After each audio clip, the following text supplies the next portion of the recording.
Well, hey guys, what's up? I hope your week is going well. So, as you can tell from the title and thumbnail of today's video, I'm going to be talking about an ingredient in skincare that, from the perspective of a dermatologist, is a must, particularly for certain situations, certain skin conditions.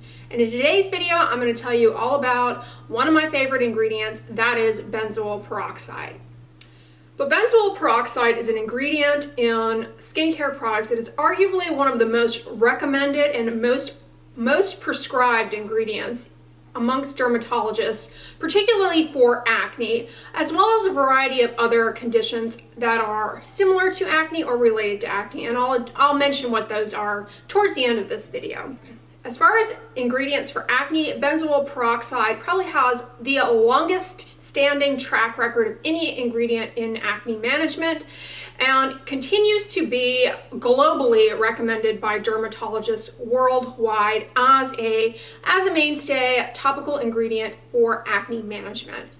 Benzoyl peroxide as an ingredient is very stable. Early formulations decades and decades ago were a little unstable, and as a result, the benzoyl peroxide would degrade and the product had to be replaced pretty frequently. But advances in vehicle formulation and in product manufacturing that have been going on since the 80s, benzoyl peroxide is very reliable, very shelf stable, and does not degrade in topical products. Why is benzoyl peroxide such a fantastic ingredient in skincare products? First, its strength as an antibacterial agent, meaning it can inhibit some of the growth of bacteria on the surface of the skin that contribute to acne. Predominantly, it is bacteriostatic against the pathogenic bacteria in acne, Antibacterium, who has now been renamed Cutibacterium acnes, but that little bacteria that resides in the pore contributes to acne, and consistent use of benzoyl peroxide reduces the amount of that bacteria in the oil secretions and can result in improvement of acne. Furthermore, benzoyl peroxide hits bacteria at multiple different levels to wipe them out. Therefore, those bacteria do not develop resistance to benzoyl peroxide. If you can imagine yourself as a bacteria in a dark alleyway one night, and a predator comes and attacks you to mug you, all right, you're probably more likely to escape and to defend yourself against one attacker. However, if a gang attacks you, you are less likely to escape unscathed, right? One gang member can kick you in the shins, another can punch you in the stomach, a third can hold a knife to your throat. I'm sorry for this violent analogy, but in a sense, benzoyl peroxide is more going gangbusters on the bacteria as opposed to just targeting the kneecap. And the nice thing about benzoyl peroxide is that its antibacterial activity is independent of the concentration, meaning lower concentrations of benzoyl peroxide are just as antibacterial as higher concentrations. And I'll touch on why this is important in a little while, but remember that point. One of the reasons we love benzoyl peroxide so much in dermatology for the treatment of acne is that benzoyl peroxide not only do the bacteria on your skin, the acne-causing bacteria, Cutibacterium acne, not only can they not become resistant to it, but when patients use benzoyl peroxide topically alongside their acne medications, their acne gets better faster and it responds to treatment better. Importantly, one aspect of this is the fact that in dermatology, one of the most effective treatments for getting short-term control of the acne, although not long-term and not suited for ideal use long-term, are oral or topical antibiotics like topical clindamycin or oral doxycycline, oral tetracycline. And a risk with these oral and topical antibiotics is that the bacteria on your skin can become resistant to them. So as dermatologists, part of our stewardship in providing prescriptions for antibiotics is to make sure our patients use them alongside benzoyl peroxide. And the reason for this is that not only can the bacteria not become resistant to benzoyl peroxide, But when used with other antibiotics, they are less likely to become resistant to those antibiotics. So it makes those antibiotics safer for you.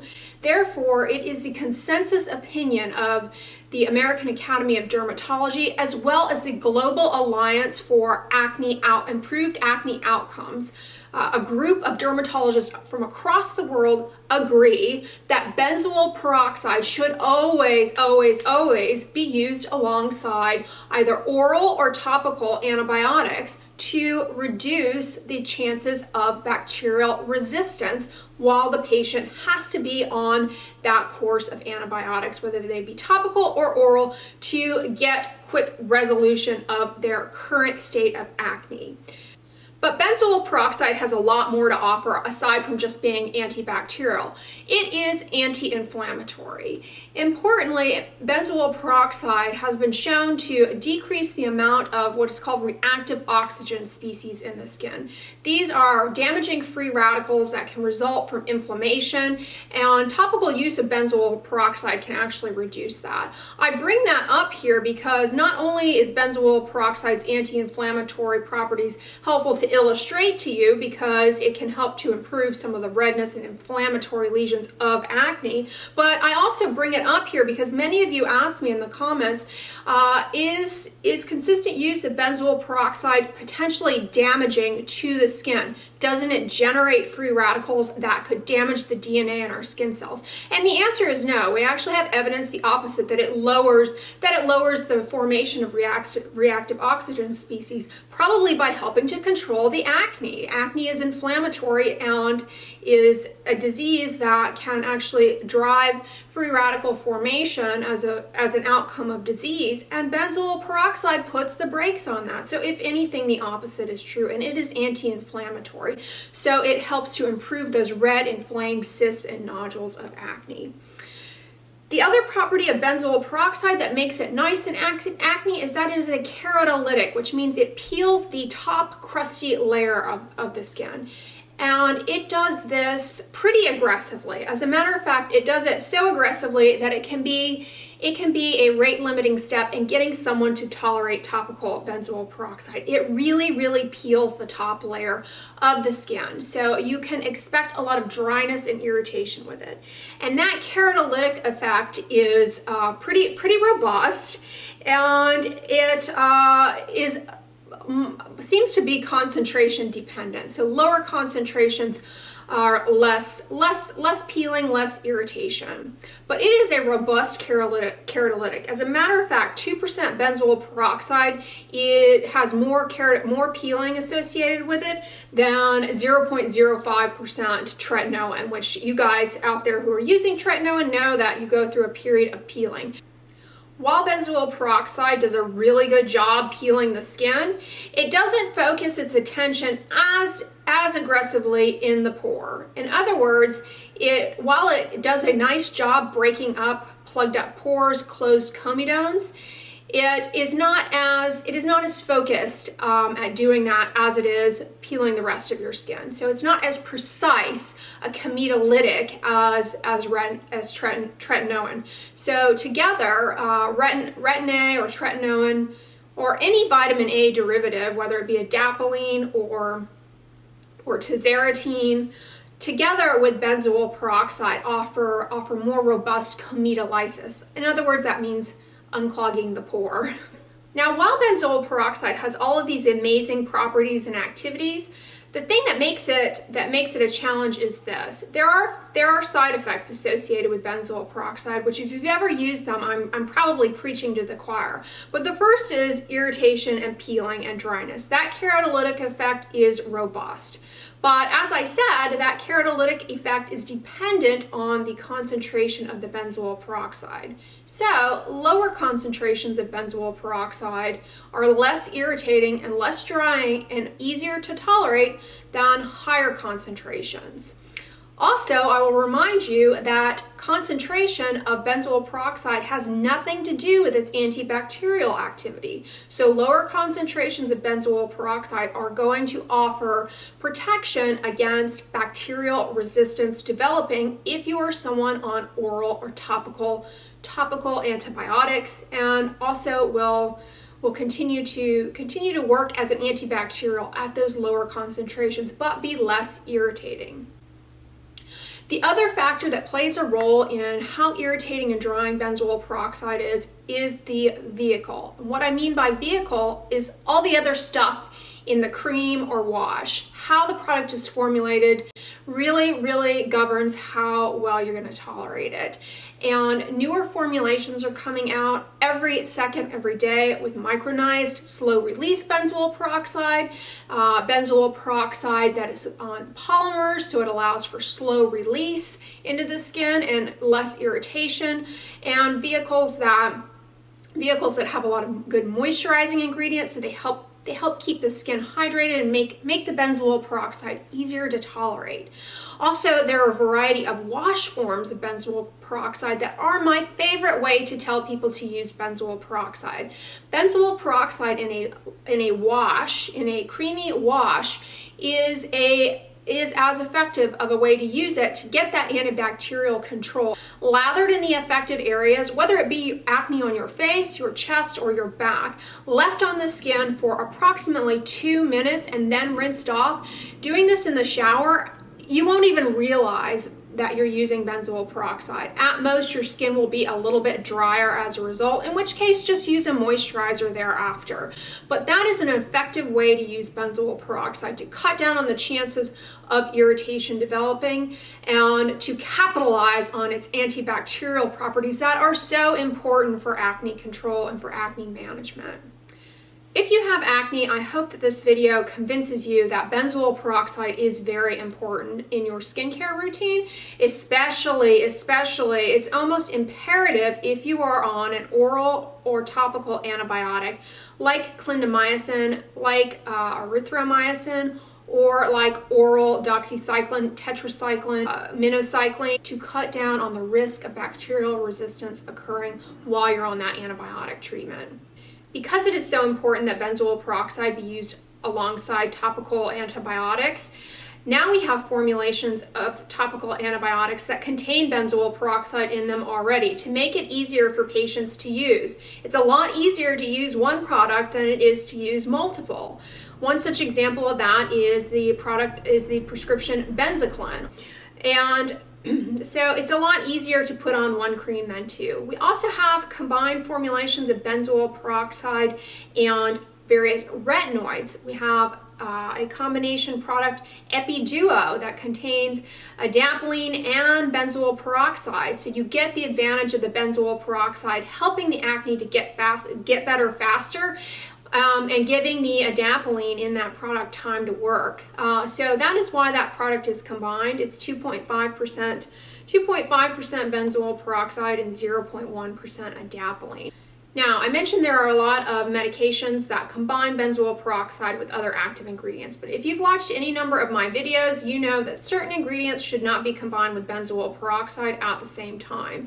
The reason for this is that benzoyl peroxide can degrade those other active ingredients. The typical example that I will give to you is tretinoin. Tretinoin, brand name Retin-A, should not be used alongside at the same time as benzoyl peroxide. The benzoyl peroxide can degrade the Retin-A. But that doesn't mean that you can't use benzoyl peroxide as part of your acne management, as part of your skincare routine. You can put the tretinoin or Retin-A on at night, and you can use the acne wash to the affected areas in the morning. So that is one way to continue to use benzoyl peroxide alongside a vitamin A derivative like Retin-A. It can be used alongside adapalene, so they can both be used together if you're using adapalene. And theoretically, it also can be used alongside Retin-A Micro. Retin-A Micro is a formulation of Retin-A that is in a microsphere delivery system, a microsponge delivery system, and has been shown to be stable in the presence of benzoyl peroxide. And the other active ingredient that should not be used alongside benzoyl peroxide is topical dapsone or axone gel. And the reason for this is that benzoyl peroxide doesn't necessarily interfere with the axone, but it causes a precipitate in the two vehicles, and you get a yellow precipitate that stains the skin yellow. That staining is not permanent, but you should be aware that that happens.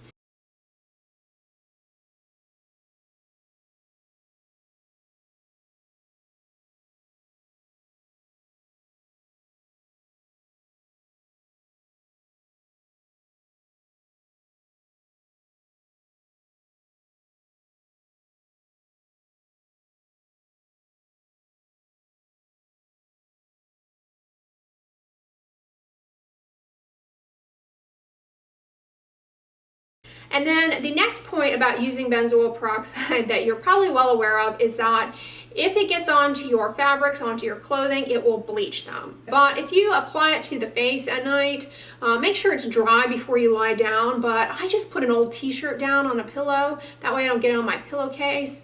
But aside from the irritation, the bleaching of fabrics is another annoying point about benzoyl peroxide.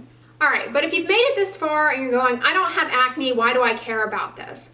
Well, there are a variety of other skin conditions in which benzoyl peroxide is phenomenal. One condition that I know many of you out there have, because you've asked me to do a video on it and I haven't done it yet, is hidradenitis suppurativa. Hidradenitis suppurativa is a skin disease characterized by the formation of cysts, boils, inflammatory tracts, nodules in the axilla, the armpit, under the breast, in the groin area, and in the buttocks. And it is incredibly painful and a battle. The antibacterial properties of benzoyl peroxide help to reduce the burden of bacteria on the surface of the skin that can flare the disease. The keratolytic effect helps to work on those big nodules in hidradenitis suppurativa. And the anti-inflammatory property helps to quell some of the inflammation in the skin that is just banging on the door in hidradenitis suppurativa and pushing everything towards flares, towards bad disease. So benzoyl peroxide, either in a wash form as tolerated, is a good way to use it, or as a leave-on form is another good way to use it for hidradenitis suppurativa.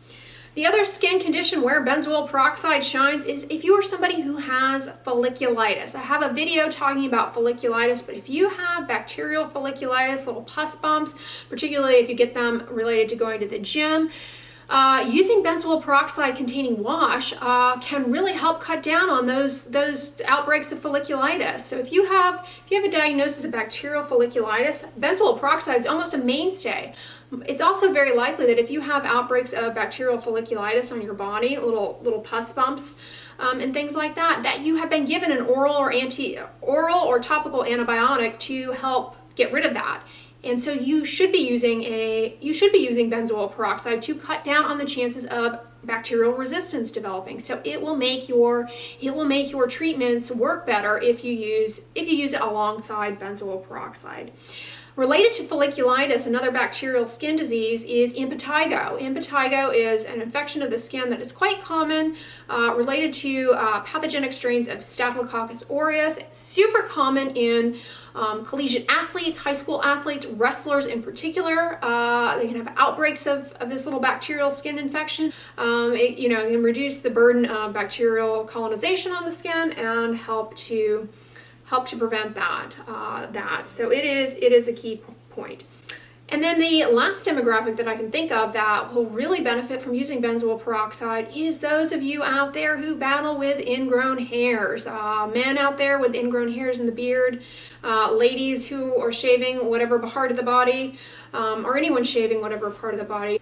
Yeah, ingrown hairs related to shaving are helped by benzoyl peroxide. It goes down deep, it exfoliates deeply to the level of that ingrown hair. It helps to soften the hair itself so it cuts more evenly when you shave and doesn't doesn't become rigid and grow back down into the skin and pierce the neighboring skin and ingrow. And it also cuts down on the bacterial colonization on the surface of the skin that can really contribute to the redness and irritation on the skin. So yeah, benzoyl peroxide, either in a wash form on the face in particular or applied as a spot treatment to ingrown hairs, is fantastic. So it's just a good thing to have hanging around the house. If you ask me, for, there's a good chance that one of these types of skin concerns may crop up in your life at some point or another, and having this on hand is a good way to spot remedy that. But when you ask dermatologists what we really recommend and what really works and what we really know works is benzoyl peroxide. All the other stuff, all the plant extracts that are promising, interesting, exciting, new, in their infancy.